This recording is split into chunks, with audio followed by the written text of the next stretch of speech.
Hello and welcome to this exploring session, and today we are looking at a new merry and witty comedy or interlude, newly imprinted, treating upon the history of Jacob and Esau, which is a play dating somewhere around the 1550s.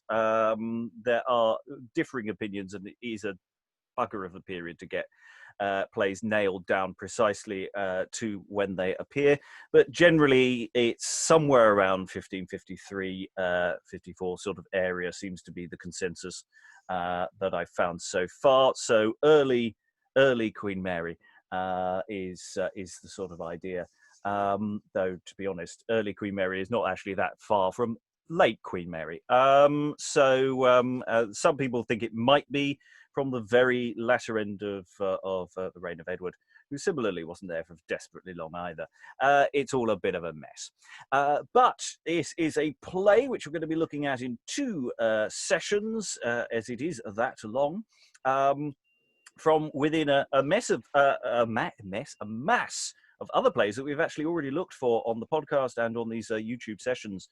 So if you want to get a sense of the other plays orbiting around this, we've done Gamma Gurton's Needle and Jack Juggler on the podcast, and on the YouTube channel we have looked at Wealth and Health and Impatient Poverty, all of which sort of orbit around about the same time period. The only play from this precise sort of juncture that we haven't officially looked at yet is Res Publica, which we have actually recorded quite a lot of, but haven't actually released anything yet. So you can actually go away, having watched this, and get a sense of the other drama occurring at around about this time, if your desires are so to do so. Today, to explore this play, we have an amassed a vast team of readers to play around with this play. So, reading the part of Ragan or Ragan and Abra is... Hi, I'm Steve Longstaffe. I'm an academic of early modern drama, and I'm based in Lancaster in the UK. And joining us to read Jacob today is... I am Greg and I'm from Berkshire. Reading dual parts of Esau and Isaac is... I'm Alex Scott Fairley, and I'm an actor from the Highlands of Scotland. And joining us to read Hanan today is... Nuno, Meireles, a PhD candidate at Portugal. And reading many roles of Prologue, Zethar and Rebecca is... Hello, my name is Sascha Cooper, and I'm a professional actress and performer based in Brighton in the UK. Joining us for the second session of the day, having already been around for King Lear, joining us to read Mido is... Hi, I'm Sarah Blake. I'm an actor, writer and director based in Germany. And I'm your host, Robert Crighton, and I'm going to endeavour to play house and make sure everything moves along speedily. We'll be pausing only a few times during this particular read-through at cogent points in the play. We're going to start at the beginning. It's a very traditional place to start with the prologue to the play. So prologue, please prologize. In the book of Genesis, it is expressed that when God to Abraham made sure promise that in his seed all nations should be blessed, to send him a son by Sarah he did not miss.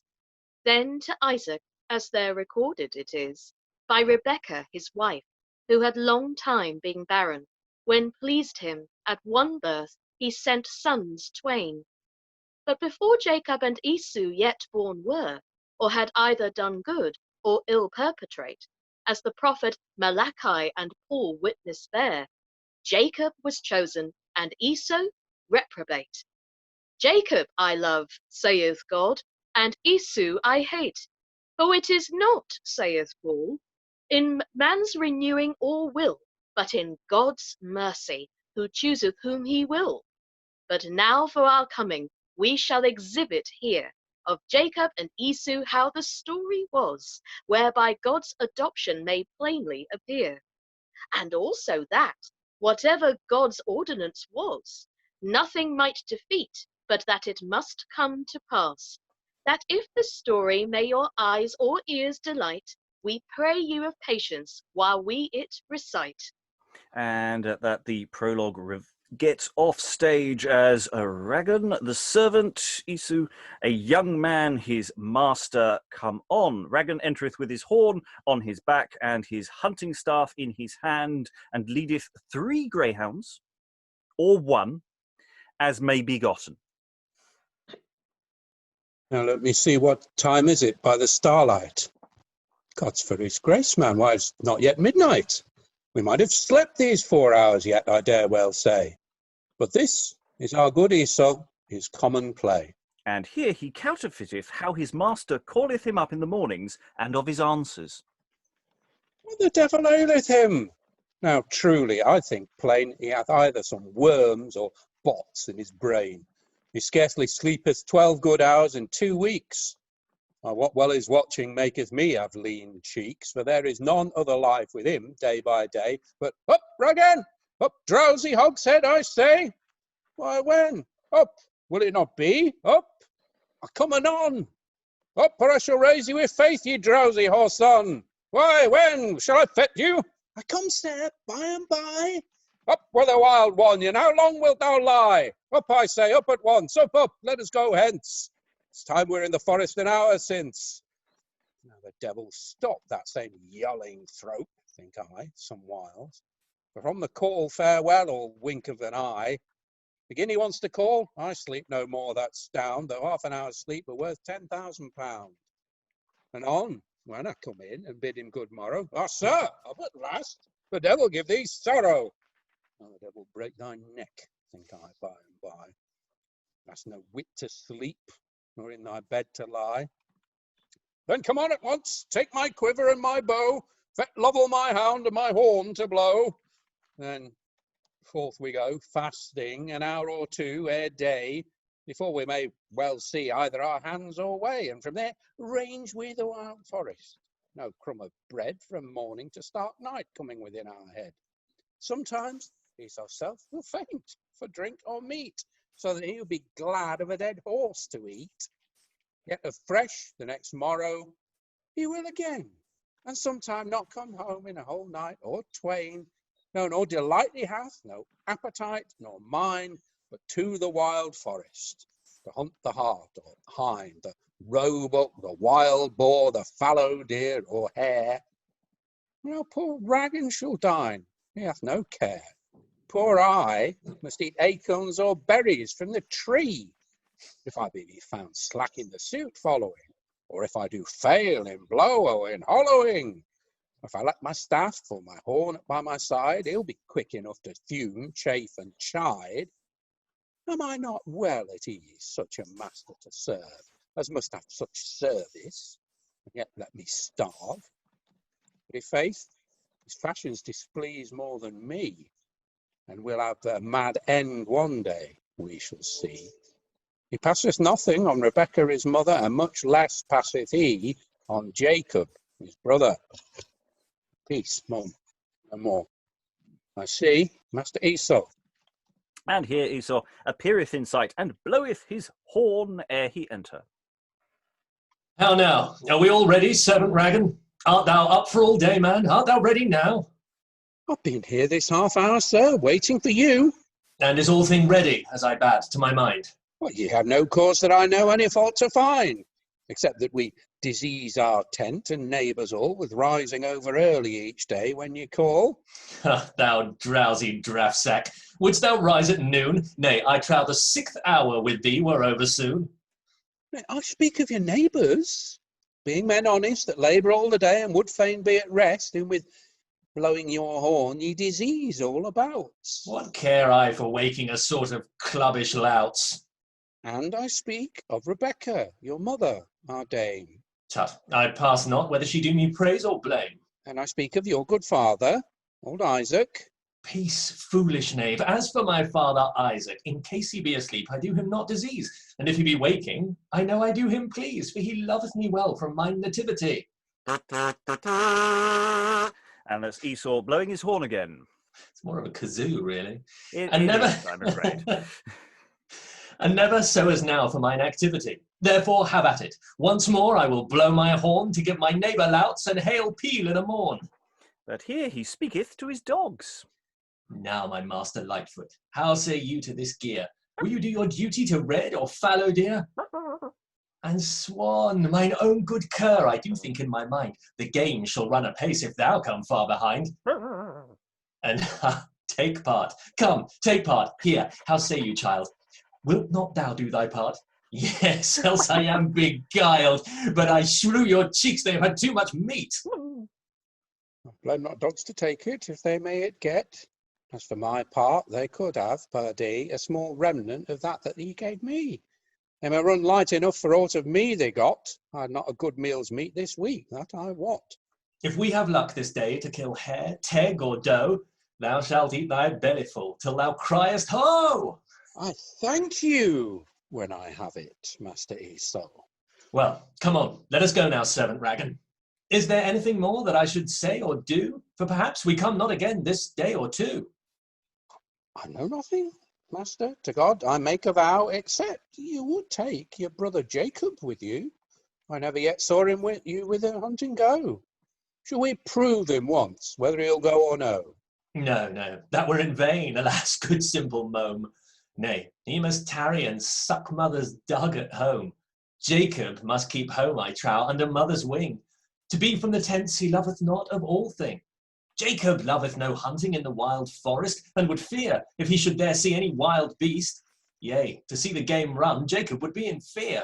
In good sooth, I ween he would think each hare a bear. What, brother mine, what a word call ye that?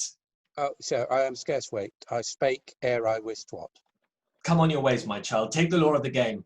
I will wake you, I trow, and set your tongue in frame. Oh, what have you done, Master Esau? God's apes! Why can ye not yet refrain from letting such scapes? Come on, you must have 3 jerks for the nonce. 1. And beats him. Oh, for God's love, sir, I've done. Dispatch it at once. Nay, there is no remedy but bide it. There is twain. Gives him another jerk. You rent me cheverel. Let me be past my pain. Take heed of hunting terms for henceforth. There is 3. Jerks him again. Now a mischief on all moping fools for me. Jacob shall keep the tents 10 year for Ragan, and ere I move again that he hunt with Esau. Come on, now let us go. God send us game and luck. And if my hands serve me well... Ye will kill a duck. And they exit. Moving into the next scene, Act 1, Scene 2. Hanan and Zethar, 2 of Isaac's neighbours, enter. Ah, sir, I see I am an early man this morn. I am once more beguiled with Esau his horn, but there is no such steerer as Esau is. He is up day by day before the crow piece, then maketh he with his horn such toothing and blowing, and with his wide throat such shouting and hollowing, that no neighbor shall in his tent take any rest from Esau addressed him to the forest. So that he maketh us, whether we will or no, better husbands than we would be abroad to go, each of us about our business and our work. But whom do I see yonder coming in the dark? It is my neighbor Zethar. I perceive him now. What, neighbour Hanan? Well met. Good morrow to you. I see well now I am not beguiled alone. But what boot to lie still? For rest we can take none. That I marvel much of old Father Isaac, being so godly a man, why he is so slack to bring his son Esau to a better stay. What should he do in the matter? I you pray. It is no small charge to fathers afore God, so to train their children in youth under the rod, that when they come to age, they may virtue ensue. Wicked pranks abhor, and all lewdness ensue. And methinketh, Isaac, being a man as he is, a chosen man of God, should not be slack in this. Allah, good man, what should he do more than he had done? I dare say no father had better taught his son, nor no two have given better example of life unto their children than both he and his wife, as by their younger son Jacob it doth appear. He liveth no loose life, he doth God love and fear. He keepeth here in the tents like a quiet man. He giveth not himself to wilderness anywhen, but Esau, evermore from his young childhood, had been like to prove ill, and never to be good. Young it pricketh folks, do say, that will be a thorn. Esau had been not ever since he was born. And whereof cometh this? Of education? Nay, it is of his own ill inclination. They were brought up both under one tuition, but they be not both of one disposition. Esau is given to loose and lewd living. In faith, I warrant him to have but shrewd thriving. Neither see I any hope that he will amend. Then let him even look to come to an ill end. For youth that will follow none but their own bridle, that leadeth a dissolute life and an idle, youth that refuseth wholesome documents, or to take example of their godly parents, youth that is wretchless and taketh no regard, what becometh themself, nor which end go forward. It is great marvel and special grace, if ever they come to goodness all their life space. But why do we consume this whole morning in talk of one that hath no reck ne care what way he walk? We had been as good to have kept our bed still. Oh, it is our part to lament them that do will. Like us, very nature, a godly heart doth move others' good proceedings to tender and to love, so such as in no wise to goodness will be brought. What good man but will mourn, since God us all hath wrought? But ye have some business, and so have I. And we have been long. Farewell, neighbour, heartily. And the two neighbours, having been woken up, now go off and do some other stuff and are never seen again. Rebecca, the mother, and Jacob, the son, now enter. Come forth, son Jacob. Why tarriest thou behind? Oh, forsooth, mother, I thought ye had said all your mind. Nay, come. I have yet a word or two more to say. Whatsoever pleaseth you, speak to me ye may. Seeing thy brother Esau is such a one, why rebukest thou him not when ye are alone? Why dost thou not give him some good, sad, wise counsel? He lacketh not that, mother, if it would avail. But when I do him anything of his faults tell, he calleth me foolish, proud boy with him to mell. He will sometime demand, by what authority I presume to teach them, which mine elders be. He will sometimes ask if I learn of my mother, to take on me teaching of mine elder brother. Sometime when I tell him of his lewd behaviour, he will lend me a mock or twain for my labour. And sometime for anger he will out with his purse, and call me as please him, and swear he will do worse. Oh, Lord, that to bear such a son it was my chance. Oh, mother, we must be content with God's ordinance. Or if I should need have Esau to my son, would God thou, Jacob, hadst the eldership won? Oh, mother, it is too late to wish, for that is past. It will not be done now, wish ye never so fast. And I would not have you to wish against God's will, for both it is in vain, and also it is ill. Why did it not please God that thou shouldest as well tread upon his crown as hold him fast by the heel?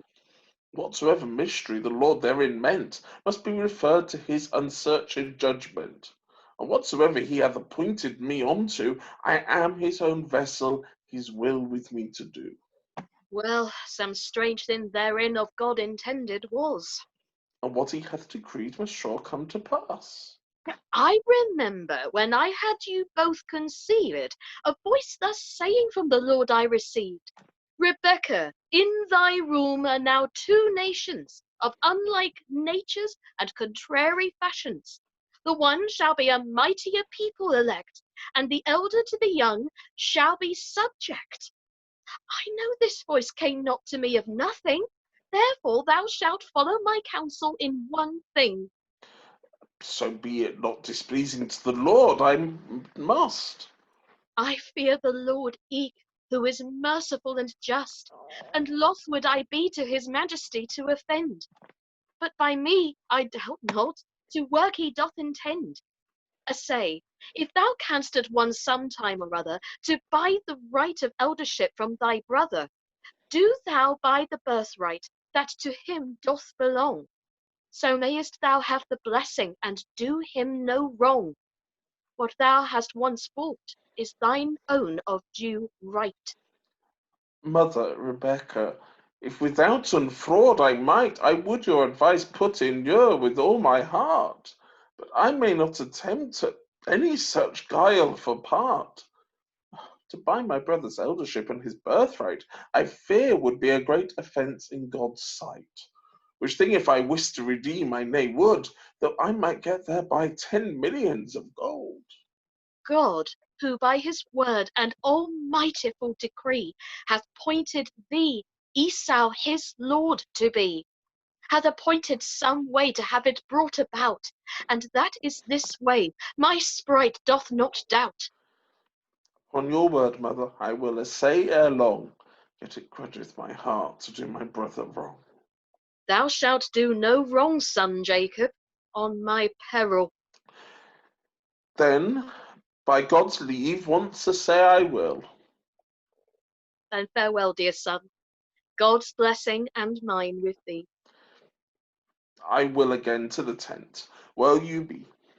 And exit Jacob. Oh, my sweet son Jacob, good fortune God thee send, the most gentle young man alive, as God me mend, and the most natural to father and mother. Oh, that such a meek spirit were in thy brother, or thy sire loved thee as thou hast merited, and then should Esau soon be disinherited. So, no pressure from mother on the child there at all. No! Slightest. I mean, that's one hell of a thing to put on a child. By the way, God says that you are destined to supplant your elder brother. Give Jacob credit though, he did try to say no. Well, bit. yeah, he doesn't seem to want this responsibility, which is fair enough. And it's interesting that third scene there is, it's sort of mid-conversation. She's been already. This conversation is continuing from off stage. So we're not quite at the end of the first act, but we're just going to pause there. We've met both brothers. We've got two quite different interpretations. Quite different characters here. Esau likes his blowing his horn and having fun, and wakes the neighbours. Is introduced before he enters by the servant, who does this wonderful bit of sort of improvised counterfeiting his master. I mean, that bit. I mean, it's not properly punctuated in your script. Well done. It's very similar to, at the same time, Jack Juggler. There's a very similar opening monologue speech in that play, and that sort of leapt out at me. But yeah, I've really sort of enjoyed that, even with the random two neighbours coming in to do the lecture and explain the moral to the problem with the young today. And as I say, we'll never see them again. They're literally there to speechify about disobedient children. Though it does fit in the plot, and they does get one of the best lines. But there is no such stirrer as Esau is. He's up day by day before the crow piss. There's a t-shirt line. Thoughts from the room about Jacob, Esau, the servant, and anything? Anyone want to leap in? I'm thinking this is another play that you could play with Muppets. Because Rebecca's got a touch of the Miss Piggy. And you know, you could actually have her as Rebecca and Kermit as Jacob. Oh my God, it is as well. And then the two old guys as the neighbours. What are they called? Waldorf and Statler. Waldorf and Statler. They could be the neighbours. They shall forever be known as the Muppet play. Yes. Well, I think we've Well, it has done come this up before. We have done this to a yes. few plays. Yeah. Who does that make Ragan then? Oh yeah, good question. Gonzo? Gonzo? He's Yeah. beaten, sure. Gonzo, yeah. Yeah. Yeah, it's a really good, it's a really nice opening actually. I mean, I even like the prologue. I thought the prologue, you know, it's very obvious, but you know, it's very open-hearted in a sense. 3 dogs. 3 If you dogs can or afford 1. them. If you can only find 1. I'm seeing people on all fours going. Yeah, I thought your dogs were right up there with the snail. Actually, there, Robert. Thank you. I do all the animals. Oh, no. You haven't seen my horse. You have seen my horse, yes. Oh, I have seen yours. Yeah. Moving on.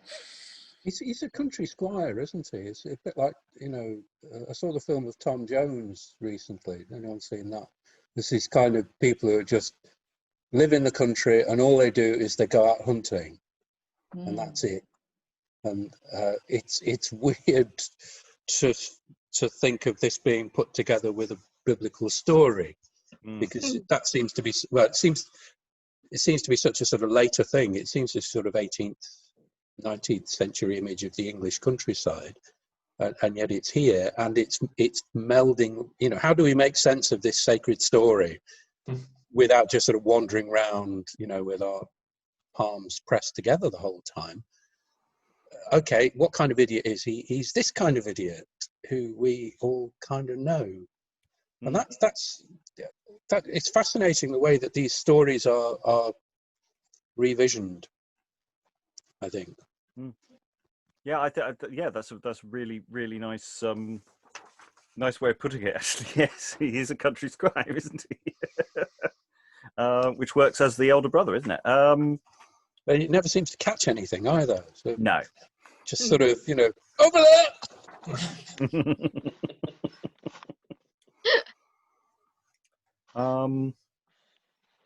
Other thoughts before we move forward?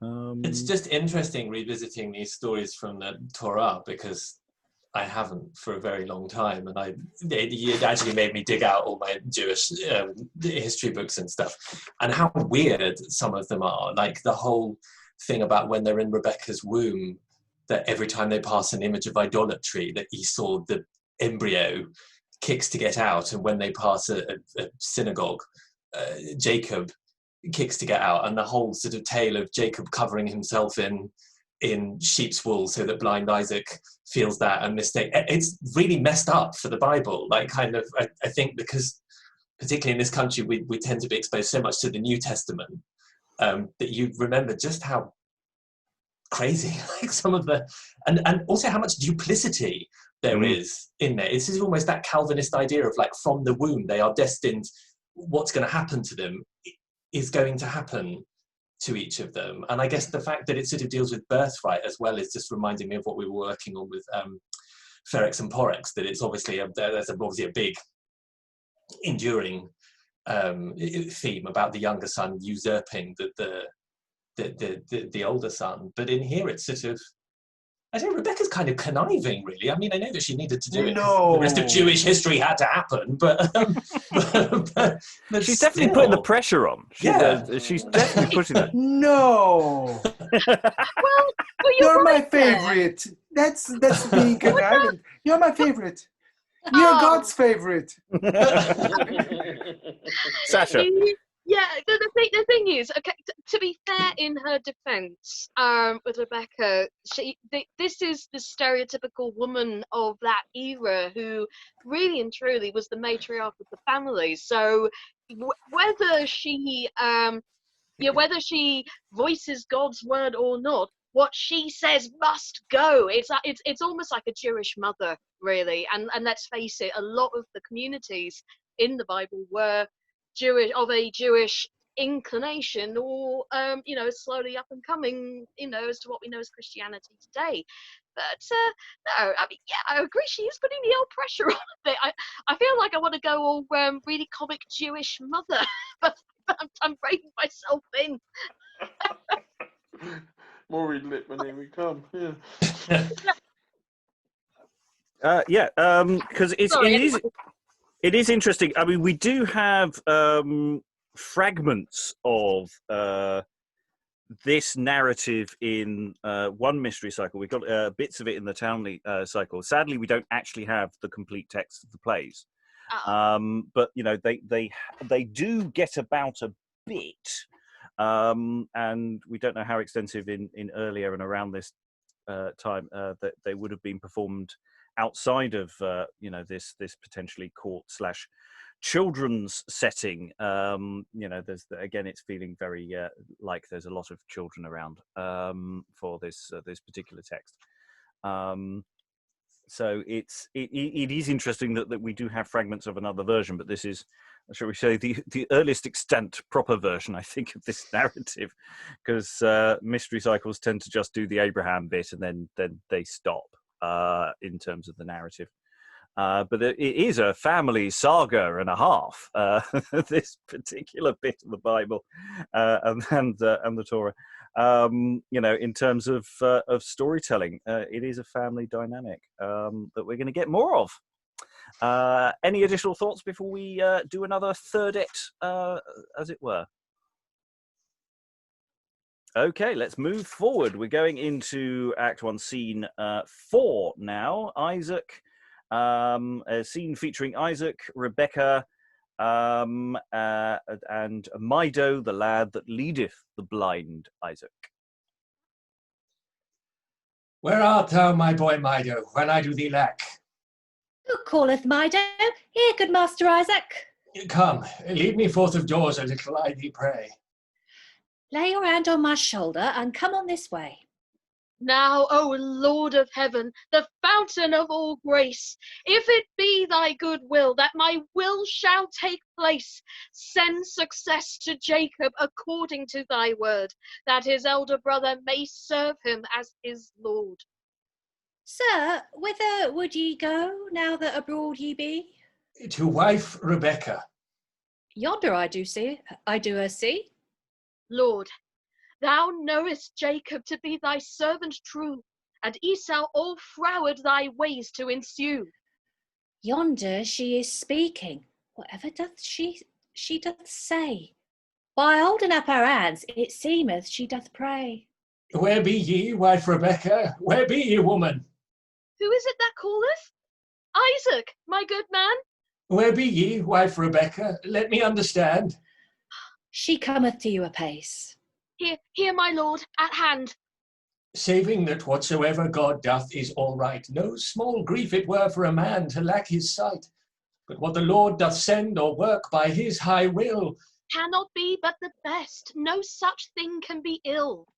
All bodily punishment or infirmity, with all maims of nature, whatever they be, yea, and all other afflictions temporal, as loss, persecution, or troubles mortal, are nothing but a trial or probation. And what is he that firmly trusteth in the Lord, or steadfastly believeth his promise and word, and knoweth him to be the God omnipotent, that feedeth and governeth all that he hath sent, protecting his faithful in every degree, and them to relieve in all their necessity? What creature, I say, that doth this understand, will not take all thing in good heart at God's hand? Shall we at God's hand receive prosperity, and not be content likewise with adversity? We ought to be thankful, whatever God doth send, and ourselves wholly to his will to commend. So should it be, and I thank my Lord Isaac. Such daily lessons at your hand I do not lack. Why then, should not I thank the Lord, if it please him, that I shall now be blind, and my sight wax all dim? For whoso to old age will here live and endure, must of force abide all such defaults of nature. Why, must I be blind too if I be an old man? How shall I grope the way, or who shall lead me then? If the Lord have appointed thee such old days to see, he will also provide that shall be meet for thee. I trow, if I were blind, I could go well enow. I could grope the way thus, and go as I do now. I have done so ere now, both by day and by night, as I see you grope the way, and have hit it right. Yea, sir boy, will ye play any such childish knack as to counterfeit your blind master Isaac? That is but to mock him for his impediment. Nay, I never did it in any such intent.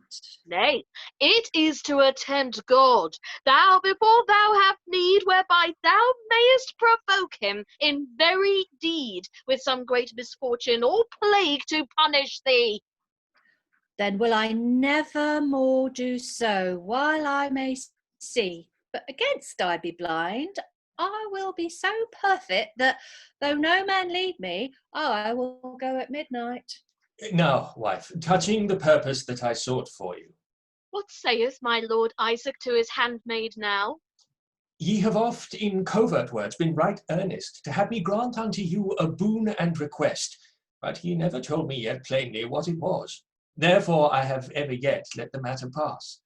And now, of late, by oft being from me absent, I have half suspected you to be scarce content. But wife Rebecca, I would not have you to mourn, as though I did your honest petition scorn, for I never meant to deny in all my life any lawful or honest request to my wife. But in case it be a thing unreasonable, then must I needs be to you untractable. Now, therefore, say on, and tell me, what is your case? I would, if I were sure in your heart to find grace. Else, sir, I would be loth. To speak, do not refrain, and if it be reasonable, ye shall obtain. Otherwise, ye must pardon me, gentle, sweet wife. Sir, you know your son Esau, and see his life, how loose it is, and how stiff he is, and stubborn, how wretchlessly he doth himself misgovern. He giveth himself to hunting out of reason, and serveth the Lord and us at no time or season. These conditions cannot be acceptable in the sight of God, nor to men allow. Now doth his brother Jacob, your youngest son, and mine, doth more apply his heart to seek the ways divine. He live here quietly at home in the tent. There is no man nor child, but is with him content. Oh, wife, I perceive ye speak of affection. To Jacob you bear love, and to his brother none. Indeed, sir, I cannot love Esau well, as I do Jacob, the plain truth to you to tell. For I have no comfort of Esau, God wot.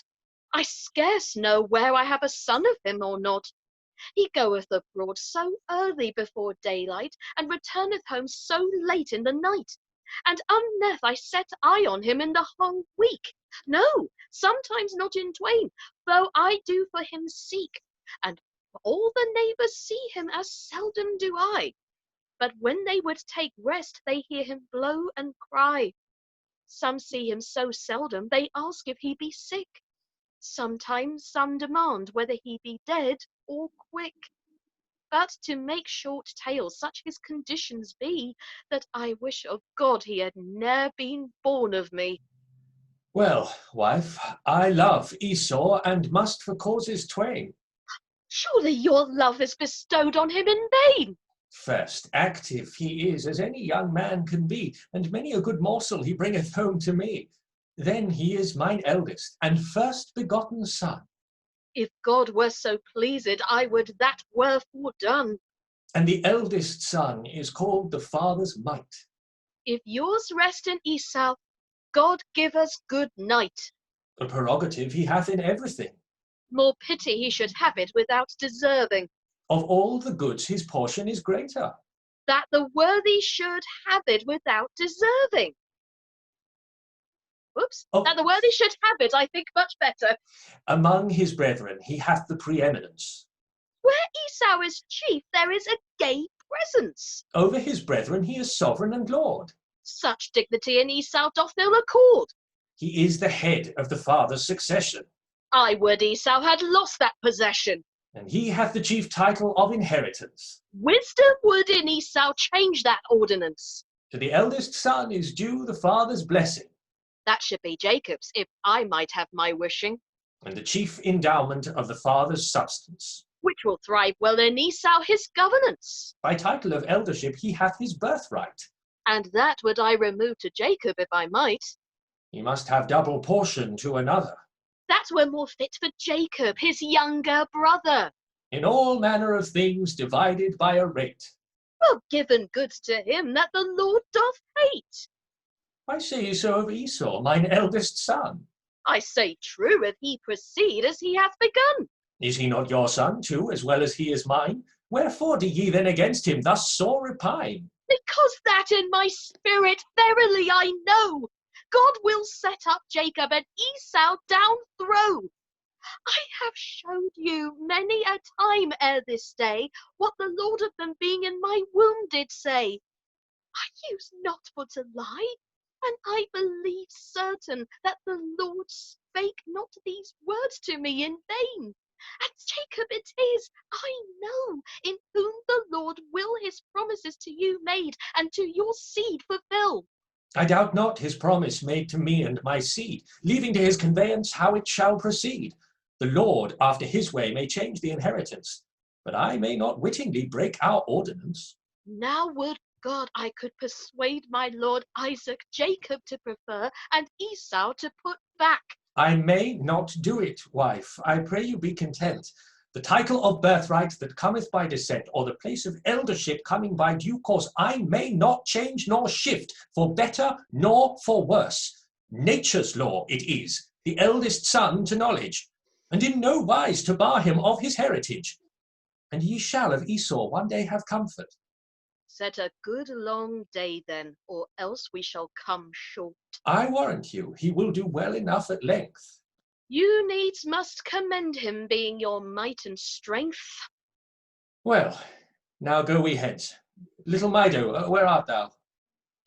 I have stood here all this while listening how you and my dame Rebecca have been laying the law, but she hath as quick answers as ever I saw.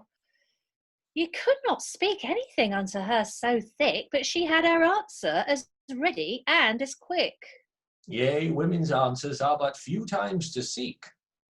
But I did not see Esau neither all this same week, nor do I love your son Esau so well as I love your son Jacob by a great deal. No, doest thou, Mido? And tell me the cause why. Why? For I do not, and none other cause know I, but everybody as well as one as other do wish that Jacob had been the elder brother. Well, come on, let us go. And who shall lead you? I? No, it is my office as long as I am by. And I would all wives, as the world this day is, would unto their husbands likewise do their office. Why, Dame Rebecca, that all wedded men should be blind.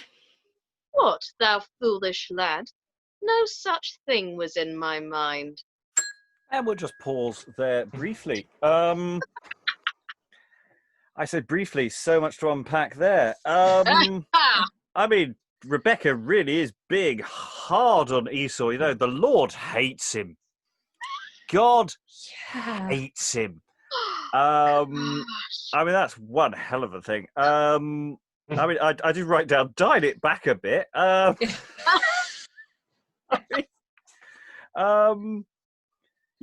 and it seems to be that Rebecca doesn't actually exit the end of the previous scene, that she's left there praying and they enter unto her, as it were. And that sort of makes sense. I mean, it's her debating skills are good. The force is strong with this one.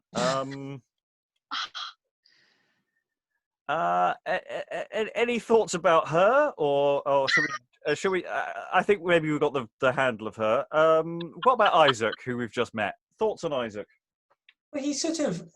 I'm going to fight Isaac's corner. His speech, "I may not do it, wife. I pray you be content," is exactly what Jewish men are told to do. That's it. That's God's law. Like, who are you to meddle in God's law? You do not ask why something is kosher. You can't ask the question because you can't understand the answer. I absolutely stand with Isaac on this one. Like, I have to say, I'm not unsympathetic with Isaac's position. Hey, right, enough. I'll be getting you later, hubby. If God wants to change it, God will do it. It's not for us to do it. Maybe God is using Rebecca as his instrument, but it's not for us to kind of. It's interesting. I mean, it throws up so many questions for me about what in Jewish teaching, outside the fact this is a piece of drama about how much action you can take and about when you stop asking questions and kind of I feel quite a lot of sympathy. He comes for an Old Testament patriarch, he comes across as very sympathetic.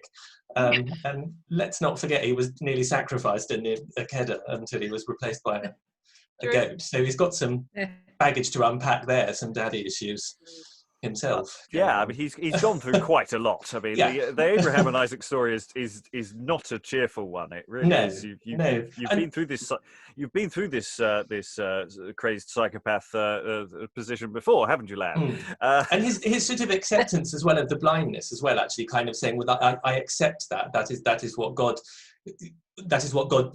it wishes for me, and he will provide Mido to kind of see me through that. It's sort of a very much more passive accepting role, I guess, which sort of, I guess, accords with Old Testament patriarchy, maybe. I don't know. Well, having brought up Mido, thoughts on Mido? Comedy servant character there. Yeah, he was fun. Oh, I feel sorry for him. I love the fact that he's standing on stage just watching these two go. I mean, you could do some fantastic business with that, couldn't you, in a nutshell? Well, it is the way he just says, I've stood here listening. Yeah. She's really good at debating. Don't argue with you almost want scorecards. Yes. But Rebecca really goes for Mido as well when he's larking about. Yeah, she does. I mean, that's really, there's something really, really. I was going to mention, that we've done quite a bit of work on Gorbadoc with many various people in this room, which is, only about 7-8 years ahead in the future. But all the stuff with Videnna feels very, very familiar here, doesn't it? Very. I mean, she's nowhere near as aggressively anti one son or pro another, but the question of favoritism is a very similar theme here. Oh gosh, it is. And just to add to that, what I love about Rebecca is the fact that, unlike Videnna, who just has this one monologue, so to speak, or a brief interaction with her son, here Rebecca is literally really giving it some. She's not taking this one lying down, is she? I mean, she needs to have her say. It's brilliant, and I love the fact it's the pace. The pace is so good. And the lines, especially in that debate scene, are so clear. You could tell immediately it's high energy. And I tell you what, if you were to do this scene, I can really see them almost face to face, like in a face-off, that kind of thing. Without touching each other, but like loggerheads, literally forehead to forehead, that kind of thing. God, so much fun. Too much fun. The other thing I thought about it was that that back and forth between the two of them actually makes me like Esau more. Yeah. Because he does come across as a bit of a hunting, shooting, fishing idiot. But then the fact that she keeps saying, wherever he is, there's a party going on. He's a nightmare. It's like, yeah, he sounds like he's quite good fun. Actually, he sounds like, you were, Stephen was comparing him to Squire Weston earlier from Tom Jones, and I immediately thought of Rawdon Crawley from Vanity Fair. I was going to say, there's a bit of Rawdon Crawley in there. Yeah, it's like, I'm warming to him, actually, just because she's giving him such a hard time, or Well, again, he's a bit of an idiot character, but you don't get the impression that God hates him. No. Because he sounds like he's having quite a good life, really. in his own way. Yeah. It's like everybody's just quietly getting on with their lives, and even Isaac is resigned to his blindness, and he's like, oh yeah, and everybody's just fine, but Rebecca's just like, oh! I'm in your face, bitch! Okay. On that note, we move into Act 2. I don't think Sasha's enjoying that at all. Yeah. Okay. No, I'm hating it. So, I'm hating it. Act 2 begins very similarly to Act 1. So we have the entrance of Ragan, the servant of Esau, does a bit of a comedy intro, possibly, who knows, before Esau makes his entrance in a moment. So Act 2, Scene 1, enter Ragan. I have heard it oft, but now I feel a wonder in what grievous pain they die that die for hunger. Ooh, my greedy stomach, how doth it bite and gnaw? If I were a rack, I could eat hay or straw. Mine empty guts do fret, my maw doth even tear. Would God I had a piece of some horse bread here. Yet is Master Esau in worse case than I. If he not have some meat, the sooner he will die. It's sunk for faintness twice or thrice, by the way, and not one silly bit we got since yesterday. All that he ever hath he would have given today to have had but 3 morsels his hunger to allay. In the field to have met with some hogs. I could scarcely keep him from eating of these dogs. He'd sent me a force of meat for to provide, and come creeping after, barely able to stride. But if I know where to get of any man for to ease mine own self, as hungry as I am, I pray God I stink. But if any come to me, die who die will, for sure, I will first served be. I will see if any be ready here at home, or whether Jacob have any that peakish moan. But first, I must put all my dogs up, lay up this gear, and then God send us the cup. And here Esau cometh in so faint that he can scarce go. Oh, what a grievous pain is hunger to a man. Take all that I have for meat, help who that can. O Lord, some good body, for God's sake, give me meat. I forced not what it were, so that I had to eat. Meat or drink, save my life. Or bread, I reck not what. If there be nothing else, some man give me a cat. If any good body on me will do so much cost, I will tear and eat her raw. She shall never be roast. I promise of honesty I will eat her raw. And what a noddy I was, and a horse undore to let Ragan go with all my dogs at once. Oh, shoulder of a dog were now meat for the nonce. Oh, what shall I do? My teeth I can scarcely charm from gnawing away the brawn of my very arm. I can no longer stand for faint, I must needs lie. And except meat come soon remediless, I die. And where art thou, Ragan, whom I sent before? Unless thou come at once, I never see thee more. Where art thou, Ragan? I hear not of thee yet. Here, as fast as I can, but no meat can I get. Not one draught of drink, not one poor morsel of bread, not one bit or crumb, though I should straightway be dead. Therefore ye may now see how much ye are to blame, but will just starve yourself for following your game. Oh, thou villain, tellest thou me this now? If I had thee, I would eat thee, to God I vow. Oh, meat, thou whoreson, why hast thou not brought me meat? Would you have me bring you that I can nowhere get? Come hither, let me tell a word in thine ear. Nay, speak out aloud, I will not come a foot near. Fall ye to snatching at folks, adieu, I am gone. Nay, for God's love, Ragan, leave me not alone. I will not eat thee, Ragan, so help me God, so God help me. I should desire you to choose some other whelp. Being in your best lust, I would topple with ye and pluck a good crow ere ye break your fast with me. Who are you mankin now? I reckon it best I to bind your hands behind ye, even as ye lie. Nay, have mercy on me and let me not perish. In faith, naught could I get wherewith you to cherish. Was there nothing to be had among so many? I could not find one but Jacob that had any. And no grant would he make for aught that I could say. Yet no man alive with fairer words could him pray, but the best red pottage he hath that ever was. Go, pray him, I may speak with him once ere I pass. That message by God's grace shall not long be undone. Hie thee, go apace, and return again soon. If Jacob have due brotherly compassion, he will not see me faint after this fashion. But I dare say the wretch had rather see me thrust than he would find in his heart to do so much cost. For where is, between one fremen and another, less love found than now between brother and brother? Will Jacob come forth to show comfort unto me? The whoreson hypocrite will as soon hanged be. Yet peace, methinketh Jacob is coming indeed, and my mind giveth me at his hand I shall speed, for he is as gentle and loving as can be, and full of compassion and pity. But let me see, doth he come? No, I warrant you. He come, quod I? Tush, he come, then hang Esau. For there is not this day in all the world round such another hoddy-peak wretch to be found.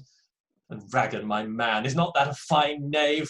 Have any more masters such a man as I have, so idle, so loitering, so trifling, so toying, so prattling, so prattling, so chiding, so boying, so jesting, so resting, so mocking, so mowing, so nipping, so tripping, so cocking, so crowing, so nappish, so snappish, so elvish, so froward, so crabbed, so rab, so stiff, so untoward, in play or in pastime, so jocund, so merry, in work or in labour, so dead or so weary. Oh, that I had his ear between my teeth now. I should shake him, even as a dog that lulleth a sow. But in faith, if ever I recover myself, there was never none trounced as I shall trounce that elf. He and Jacob are agreed, I dare say, I not to come at all, but to suffer me here to die. Which if they do, they shall find this same word true, that after I am dead, my soul shall them pursue. I will be avenged on all foes till I die. Yea, and take vengeance when I am dead too, I. For I mistrust, against me agreed they have, but one is but a fool, and t'other a stark knave. Enter Ragan and Jacob behind, conversing. I assure you, Jacob, the man is very weak. But hark, once again, methink I hear them speak. I promise you, I fear his life be already past. May God forbid. Lo, now they come at last. But if you believe not me, see yourself where he is. Fie, brother Esau, what a folly is this? About vain pastime to wander on a boredom peak, till with hunger you make yourself thus faint and weak. No, brother Jacob, I pray you chide now no longer, but give me somewhat wherewith to slake mine hunger. Alack, brother, I have in my little cottage nothing but a mess of gross and homely pottage. Refresh me therewithal, and boldly ask of me the best thing that I have, whatsoever it be. I were a very beast when thou my life dost save, if I should stick with thee for the best thing I have. Can ye be content to sell your birthright to me? Hold, here is my hand, I do sell it here to thee, with all the profits thereof henceforth to be thine, as free, as full, as large, as ever it was mine.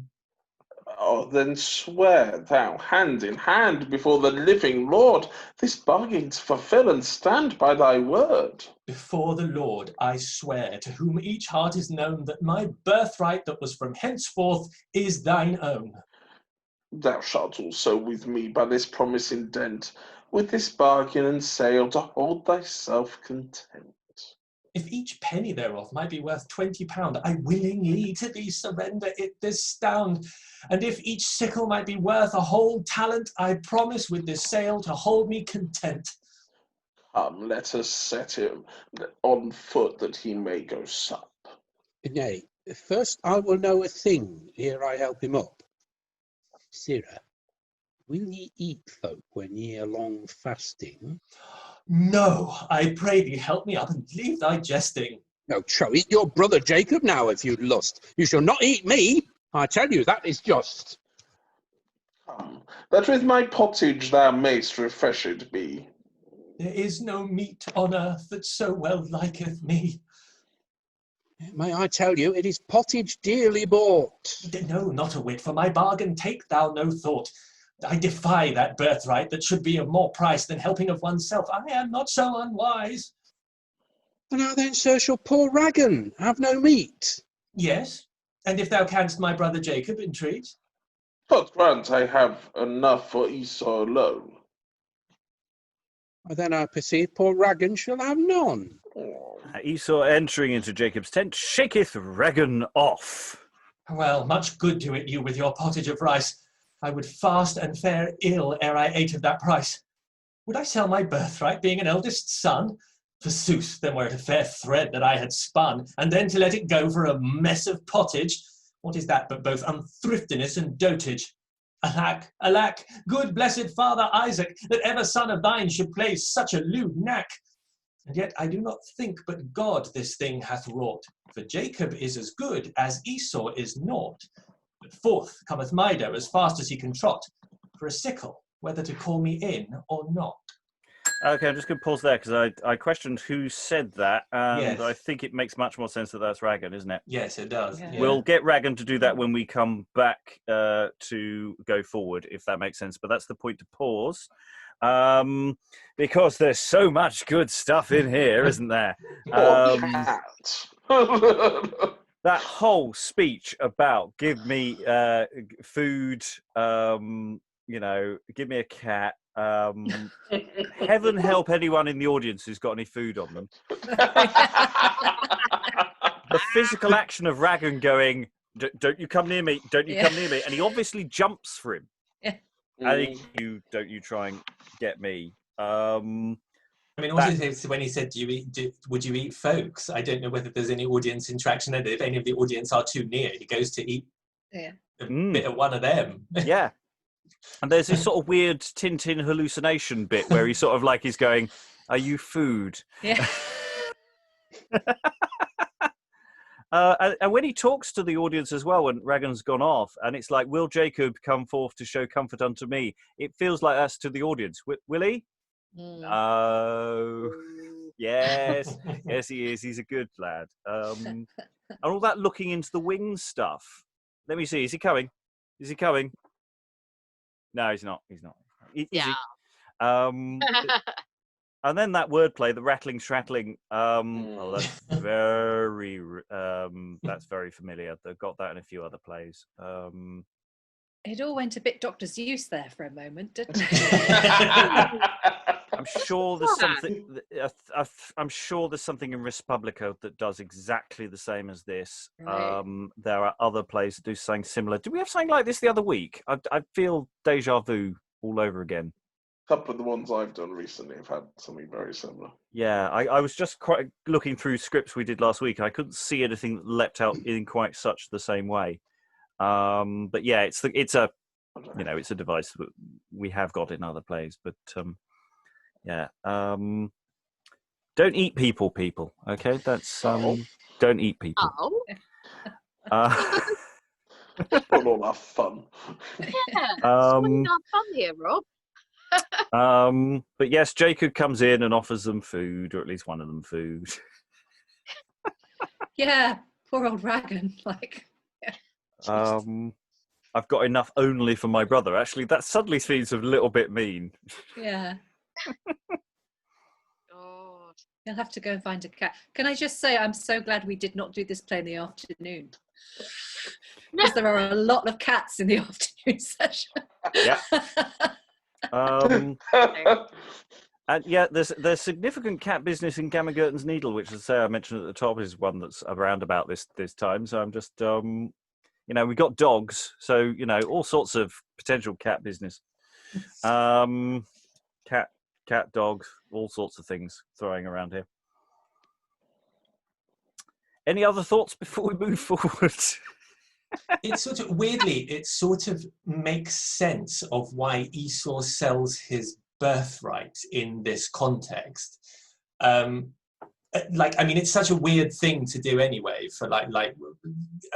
How stupid would you have to be to kind of, even if you're doing fingers crossed behind your back, to kind of promise that for a bowl of porridge? It's one of those things that happens in the Old Testament that has no logic behind it whatsoever. But actually, because of the thing of him, Stephen comparing him to that idiot squire, that it sort of works. And actually, how genuinely, how starving is he? Or is he a kind of, oh God, I'm starving, I'd give anything. But, you know, Homer Simpson, I'd sell my soul for a donut. That kind of, is it that level? And actually reading, I've got the précis of the Torah version in front of me. And it's interesting what this story is doing with it and leaving out, because this says, on the day that he sold his birthright to his brother Jacob, he had just returned home after committing murder, rape and adultery. We're certainly not seeing any of that. He mocked at belief in God and the resurrection and had said he had no use for the priestly role which the eldest son played in the family. He had managed to win Isaac's affection by pretending to be interested in religion when at home. Like all of those things that are clearly in the Torah have been excised from this version and sort of played a lot lighter and a lot more direct, but actually it totally makes sense to me that he's just gone, oh yes, you can have anything, I'm really hungry, and done that deal. Yeah, I mean, when the title page says this is a new merry and witty comedy or interlude, it's absolutely right, isn't it? It's great fun from material that is considerably dark. Not fun. Yeah, it's like he's stoned and he's got the munchies. Please just give me a bowl of porridge. Cheetos, just get me some Cheetos. Yeah, toast. But again, Isaac could endure his blindness and everything. It's okay, I'm blind, it's God's will. And this son of his, I'm hungry. I have to eat. It's interesting how this kind of demonstrates one kind of behavior we must not have, according to God's eyes. It's the demonstration of idleness and bodilessness and everything. So appetites run amok. Yes. Yeah, no, and I think it's quite a long, angry scene. I want to eat. It's almost 3 pages long. I want to eat. I'm going to eat anything. Your ear, a dog, a cat. I want to eat. It's kind of redundant. I think it's just really, really great comedy fodder. I mean, all of this, it really is. You need it's not just Ragan as the, potentially comedy role, comedy servant role. Actually, it's all of them. They're all working in unison. Yeah. Okay. Any additional thoughts before we move forward? No. Okay. So we're effectively going back a little bit. So let's go back to now Ragan doing, well, much good do it you. So if we imagine here that Esau has basically just kicked Ragan out as he goes off to get the food. He's basically pushed the poor bugger over. And now Ragan in a foul mood. Well, much good do it you with your pottage of rice. I would fast and fare ill ere I ate of that price. Would I sell my birthright, being an eldest son? Sooth then it were a fair thread I had spun. Then to let it go for a mess of pottage. What is that but both unthriftiness and dotage? Alack, alack, good blessed father Isaac, whatever son of thine should play such a lewd knack? Yet I do not think but God this thing hath wrought, for Jacob is as good as Esau is naught. But forth come Mido, as fast as he can trot, for a sickle whether to call me in or not. And Mido cometh in, clapping his hands and laughing. Now whoso as such another as Esau, by my truth, I will not lie to thee, Ragan. Since I was born, I never see any man so greedily eat rice out of a pot or pan. He would not have a dish, but take the pot and sup. You never saw hungry dog so stab pottage up. How did he sup it? Pray thee, tell me how. Marry, even thus, as thou shalt see me do now. And here he counterfeiteth supping out of the pot. Oh, I thank you, Jacob, with all my heart, Jacob. Oh, gently done, Jacob. Friendly pot, Jacob. I can sup so, Jacob. Yay, then will I sup too, Jacob? Oh, here is good meat, Jacob. As there I was eat, Jacob. Oh, as there I saw Jacob. As Esau adore, Jacob. Sweet rice pottage, Jacob. By Esau's cottage, Jacob. Oh, jolly good cheer, Jacob. I bought full deer, Jacob. I was hungry, Jacob. I was an unthrift, Jacob. You will none now, Jacob. I cannot for you, Jacob. I will eat all, Jacob. The devil go with all, Jacob. Thou art a good son, Jacob. And would he never have done, Jacob? No, but still coggled in like jackdaw that cries, "Come up!" That to be killed I could not, laughing for bear, and therefore I came out. I durst not abide there. Is there any pottage left for me, thou what? No, I left Esau about to lick the pot. Lick, quod thou? Now a shame take him that can all lick. What shall need no washing, he will it so lick, and by this he is sitting down to bread and drink. Shall I have no part with him, dost thou think? No, for he prayed Jacob, ere he did begin, to shut the tent fast, that no more guests come in. Made he no mention of me, his servant? He said thou were a knave, and bade thee hence avaunt. Go shift where thou couldst, thou gottest nothing here there. God yield you, Esau, with all my stomach cheer.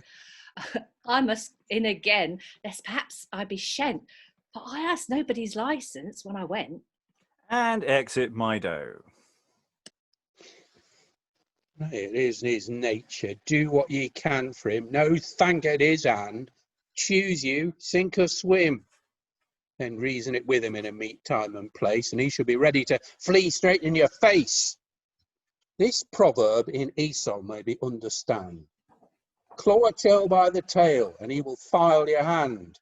Well, you wish Esau, I did know well enow that I had as much need to be meted as you. Have I trotted and nudged all day and all night, and now leave me without door, and so go your way? Have I spent so much labour for you to provide, and you nothing regard what of me may betide? Have I run with you while I was able to go, and now you purchase food for yourself and no mo? Have I taken so long pain you truly to serve, and can you be content that I famish and starve?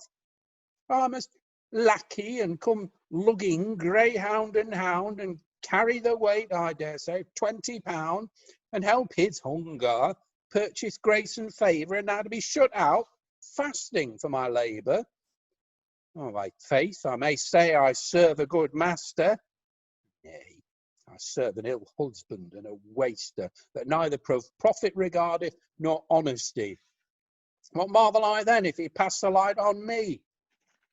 Esau, now that you've sold your birthright, I commend me to you, and God give you good night, and let a friend tell him his fault at any time. You shall hear him chafe beyond all reason or rhyme. Except it were a friend, or a very hellhound, you never saw the match of him in any ground.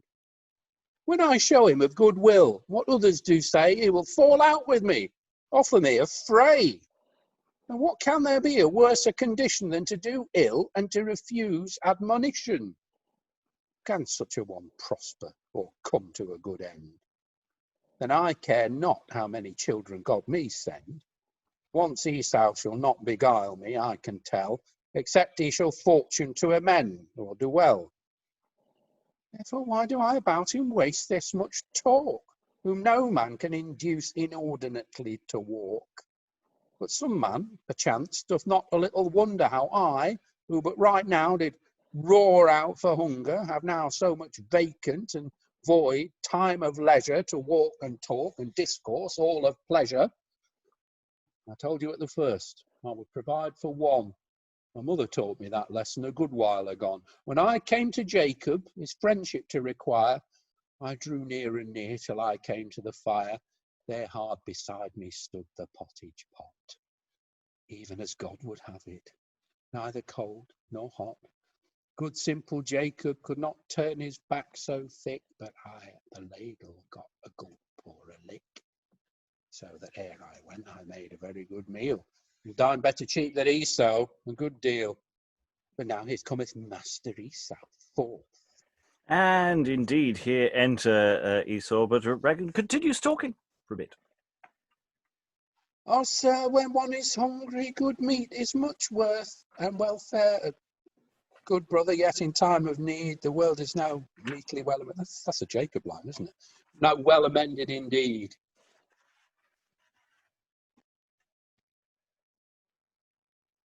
The world is now meekly well amended indeed.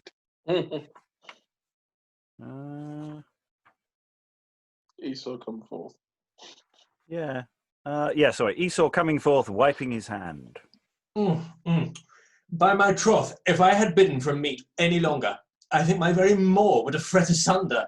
Then I'd have been dead and gone, I make God avow. Surely then the word had a great loss of you. But where would he have had a fellow in your place?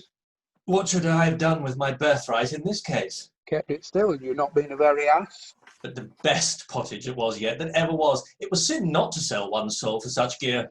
You did no less in my conscience, I fear. Who is this that standeth clattering at my back? A poor man of yours, sir, that doth his dinner lack. Dinner, horse and knave, dinner at this time of day, nothing with thee but dinner and munching alway. Why, thy horse and villain slave, who is hungry now? Indeed, sir, it seems by your words, not you. A man were better fill the bellies of some 12 than to fill the gut of one such horse and elf that doth none other good but eat and drink and sleep. You shall do something else whom ye shall have to keep. And that maketh thee so slothful and so lither. I dare say he was 6 hours coming hither when I sent him to make provision afore, not passing a mile hence or very little more, and yet being so far past the hour of dining. See, and the knave be not for his dinner whining. Fast a while, fast with a mischief, greedy slave. Must I provide meat for every glutton knave? I may fast for any meat that of you I have. Or deserve thy dinner before thou do it crave? If I've not deserved it this season, I shall never deserve it in mine own reason. Ye promised I should eat till I cried ho. Yea, that was if we took either hare, teg, or doe. When yourself was hungry, ye said, I what? What, thou villain slave? Tellest thou me now of that? And hell, run apace, Ragan, my good servant. Yea, then was then, now it is otherwise. Avaunt, have I nothing to do but provide meat for you? You might have given me some part when ye had enough. What? Of the red rice pottage with Jacob I had? Why, the crow would not give it her bird. Thou art mad. Is that meat for you? Nay, it would make you too rank. Nay, soft, brother mine, I must keep you more lank. It hath made me ever since so lusty and fresh, as though I had eaten all delicates of flesh. I feel no manner faintness whereof to complain. Yet tomorrow ye must be as hungry again, and then must ye and will ye wish again for good cheer, and repent you that ever ye bought this so dear. Repent me? Wherefore? Then the Lord give me sorrow. If it were to do, I would do it tomorrow. For, thou foolish knave, what hath Jacob of me bought? Oh, but a matter of straw, a thing of naught. My birthright and whole title of mine eldership. Marry, sir, I pray God much good do it his maship. If I die tomorrow, what good would it do me? If he die tomorrow, what benefit hath he? And for a thing hanging on such casuality, better a mess of pottage than nothing, pardie. If my father live long, when should I it enjoy? If my father die soon, then it is but a toy. For if the time were come, thinkest thou that Jacob should find Esau such a lout or such a log to suffer him to enjoy my birthright in rest? Nay, I will first toss him and trounce him of the best. I think to find it a matter of conscience, and Jacob first to have a fart's reverence. When my father Isaac shall the matter know, he will not let Jacob have my birthright, I trow. Or if he should keep it as his own, I pray you, might not I live without it, and do well enough? Do none but men's eldest sons prosper well? How live younger brethren then? I beseech you, tell. Once, if anything be by the sword to be got, this falchion and I will have part to our lot. But now come on, go we abroad a while and walk. Let my birthright go, and of other matters talk. I walk? Nay, I trow not till I've better dined. More time to seek where I may some meat find. What sayest thou, drawlatch? Come forth with a mischief. Wilt thou not go with me? On, forward, horse and thief! Shall it be as pleaseth you, or as pleaseth me? Nay, as pleaseth you, sir, methink it must be. And where be my dogs and my hound? Be they all well? Better than your man, for they be in their kennel. Then go see all be well in my part of the tent. With the right good will, sir, I go incontinent. And I will to my fields, the which I cleansed last, to see what hope there is, that it will yield fruit fast. And they exit. Enter Jacob, Mido, Rebecca, and Abra the maid, or Abra. Thou knowest, little Mido, where my mother is. I can go to her as straight as a thread and not miss. Go call her and come again with her thine own self. Yes, ye shall see me scud like a little elf. Where I have, by the enticement of my mother, bargained and brought the birthright of my brother, turn it all to good, O Lord, if it be thy will. Thou knowest my heart, Lord, I did it for no ill.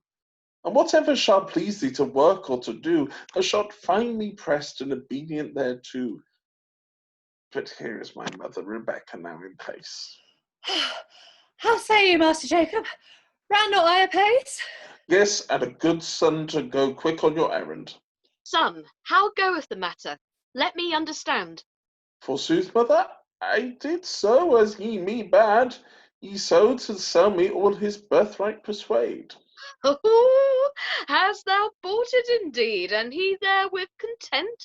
Yea, and have his promise that he will never repent. Is the bargain through? Hast thou paid him his price? Yes, that I have, a mess of red pottage odds of rice, and he ate it up every whit. Well, I wot. When he had supped up all, I saw him lick the pot. Thus he licked, and thus he licked, and this way I thought to have licked the pot myself once a day, but Esau beguiled me. I shrew him for that, and left not so much as a lick for Puss our cat. Son Jacob, for as much as thou hast so well sped, with an hymn or psalm let the Lord be praised. Sing we all together, and give thanks to the Lord, whose promise and performance do so well accord. Shall we sing the same hymn that all our house doth sing, for Abraham and his seed to give God praising? Yea, the very same. Then we must all kneel down thus, and Abra our maid here must also sing with us. Kneel down, Abra. Oh, I say, will you not kneel down? Kneel when I bid you. The slackest wench in this town. And here they kneel down to sing all four, saving that Abra is slackest and Mido is quickest. Mido, please give us the first song. Oh, Just say it. okay. Blessed be thou, O the God of Abraham, for thou art the Lord our God, and none but thou. What thou workest to the glory of thy name passeth man's reason to search what way or how. Thy promise it was, Abraham should have seed, more than the stars of the sky, to be told. He believed, and had Isaac indeed, when both he and Sarah seemed very old. Isaac many years longed for a son. Rebecca, thy handmaid, long time was barren. By prayer in thy sight such favour he won, that at one birth she brought him forth sons twain. Wherefore, O Lord, we do confess and believe that both thou canst and wilt thy promise fulfil. But how it shall come, we can no reason give, save all to be wrought according to thy will. Blessed be thou, O God of Abraham, etc. Now doubt not, Jacob, but God hath appointed thee as the eldest son unto Isaac to be. And thou have no doubt, but thou art sure elected, and that unthrift Esau of God is rejected. and to sell thee his birthright since he was so mad, I warrant thee the blessing that he should have had. Yea, how may that be wrought? Yes, yes, let me alone. Our good old Isaac is blind and cannot see, so that by policy he may beguile thee. I shall devise how for no ill tent ne thought, but to bring to pass that I no good will have wrought. And I charge you twain, Abra and little Mido. Nay, you should have set Mido before Abra, I trow, for I am a man toward, and so is not she. No, but yet I am more woman toward than thee. I charge you both that whatever have been spoken, ye do not to any living body open. For my part it shall to nobody uttered be. And slit my tongue if ever it come out of me. But if any tell, Abra here will be prattling. For they say women will ever be clattering. There's none here that prattleth so much as you. No more words, but hence we all together now. And they exit and close act. Lots of stuff went on there. It's always nice that when Rebecca comes on, it's all, yeah, that was the plan. Plan went well. It was all her planning all along. Oh yes, what a conniving little bitch. I love her. And it's just like going, oh, it's okay, we're going to hoodwink a blind man because that's ethically fine. Yeah, Fine. totally, it's God's will. Yay. Not. I mean, going back to when we came in, the whole bit with Mido going, demonstrating, and that they're finding it so funny the way he eats. I mean, it is funny. It's also really cruel and wrong in many ways as well. It was getting so grotesque by the end. A dark comedy at its best, I think, actually. And then, as I say, Ragan gets this very, very long speech there. Stephen, how did you find that particular speech in comparison with some of the other bits of business that we've got? Boring. Yeah, I wasn't going with that one at all. I was going, that needs a trim. Yeah. We've been here before. The only new bit of information is that at the end you say, I've already eaten, actually, when I went off stage earlier.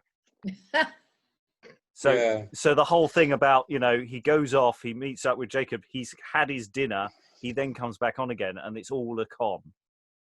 And it's this late bit he tacks on the end because he knows his master. Well, yeah, it's sort of a bit meanwhile back at the scripture, isn't it? Yeah. It's kind of... let's sort of zoom out away from all of this, and get a bit of... I don't know, authorial perspective or something.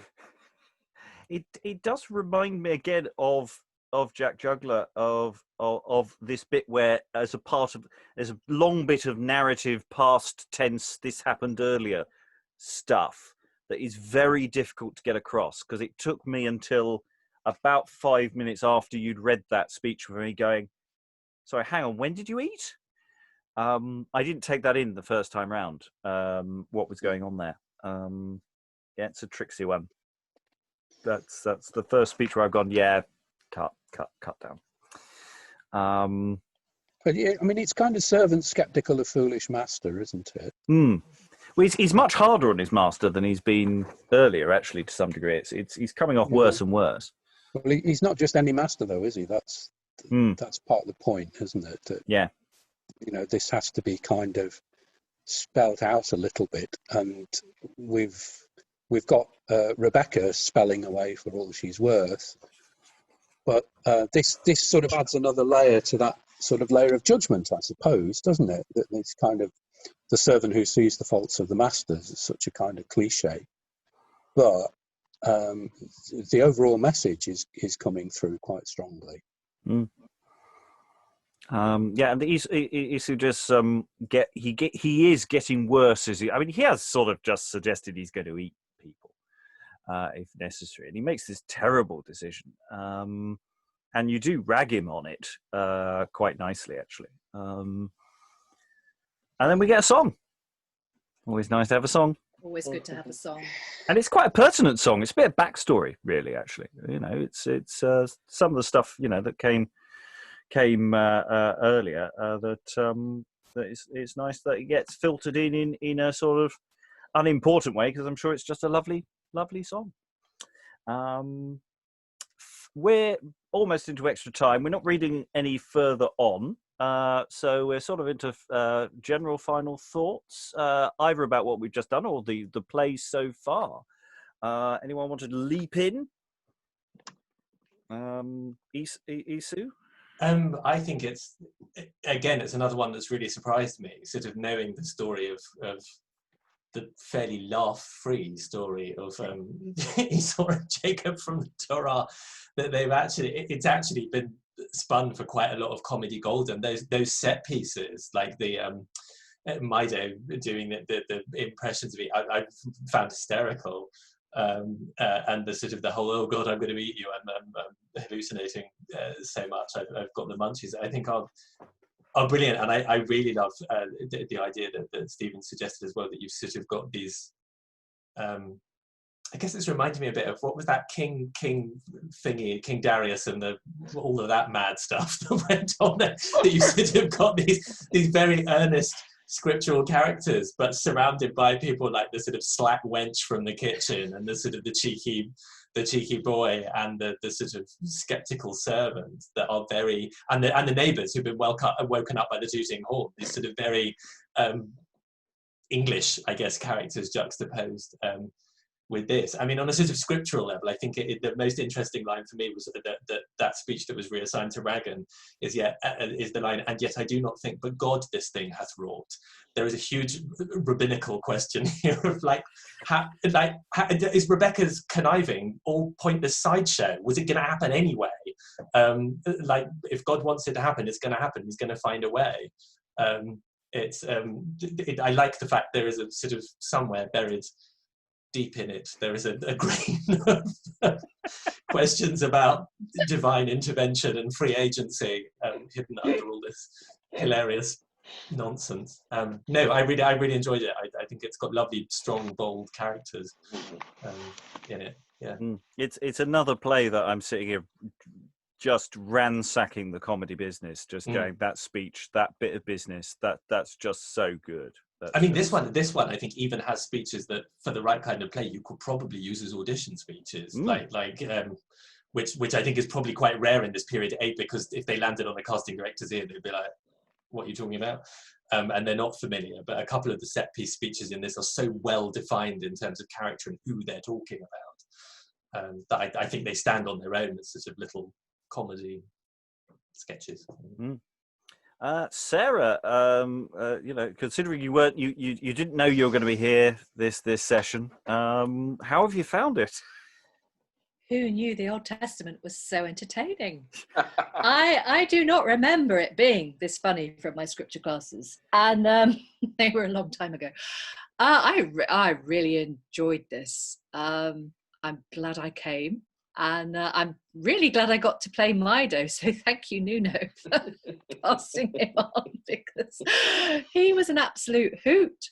And I actually gave up highlighting T-shirt lines because there were so many in the end.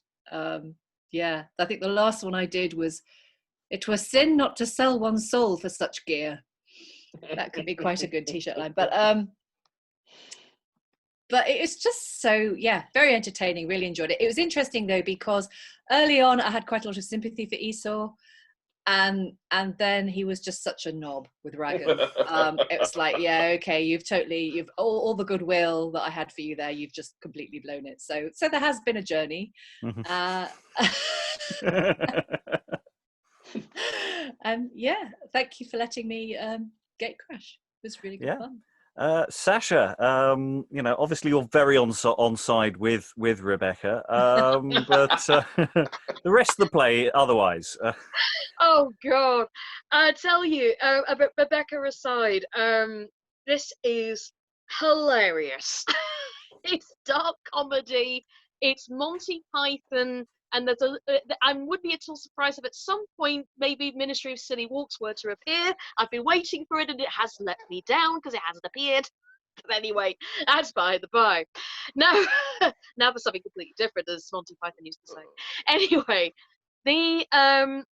the whole experience of the whole thing, it's so cleverly written. It's really well highlighted. You can tell when the energy is high, the characters are clear, and I tell you, the relationships, what I love about them is that they change all the time. It's not like, I mean, I will agree with Sarah, we certainly didn't get this version in Bible class. We did, I mean, obviously in the Bible it's a lot more intense, but what I love about it is that it's fused the intensity with these wonderful darkly comic moments, which has just given it a whole new lease of life for me. I tell you what, you've got to do this again, and I want to read more of it. The list ever grows. The road goes ever on and on. Really got to find more crap plays because it really just it's creating a horrible backlog. Greg. Yeah, no, again, another absolute treasure. I did not expect this to be as funny as it was. And Mido, yes, I'm sorry, stole the show tonight. Yeah, Ragan came a very close second, but that dinner, the dinner interaction was just absolute treasure of gold. I am so looking forward to tomorrow night to finishing this. Yeah, you see this. We've been here before where we really enjoyed the first half, and then we say, "Oh, we're looking forward to tomorrow," and then we're slightly let down. So I'm hoping I'm hoping that doesn't happen. I'm just waiting for the bloodbath. I'm sorry if it. I'm just waiting for the Ministry of Silly Walks. Final thoughts from you, sir. No, very, very, very good. The balancing between the biblical line and the fun stuff. It's kind of a good way to get the things done. Oh, this is the message. We're getting it quite humorously. It's interesting. All that new context. It's interesting. Good. Stephen, final thought. Well, no, I agree with everybody, really. I think that it's a very tight play, and it's very easy to pick it up and make something of it. I think the performances tonight were just wonderful. It was just really nice to be in the same room, and some of that is to do with the script. I think it must be. You know, I think this is deceptively well written. From a performance point of view, and as well as all the points that other people have made. So yeah, it's great. Thank you very much, everybody. I loved it. Right. Well, we'll be rejoining this tomorrow, and in fact, before tomorrow, I will actually be listening to an alternative version. I have listened to it a while ago. So the BBC in the 1950s did a radio selection of radio adaptations adapted by John Barton, who. Broadly speaking, just rewrote things quite a lot, so it'd be interesting to see what he does. It was called The First Stage, and I've got various LPs, and I have got this one, and I do not remember it being funny at all. I don't recall there being any attempt at humour. It could be just that it just didn't come across, or with an out audience. I don't know. I also remember it being very short, and it was only about 20 minutes long, their adaptation or something. So I don't know how much.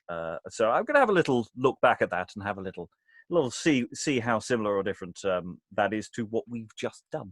And that should be rather fun. But otherwise, thank you very much, everybody, for reading and joining us. And all that remains is to say goodbye. Bye. Bye.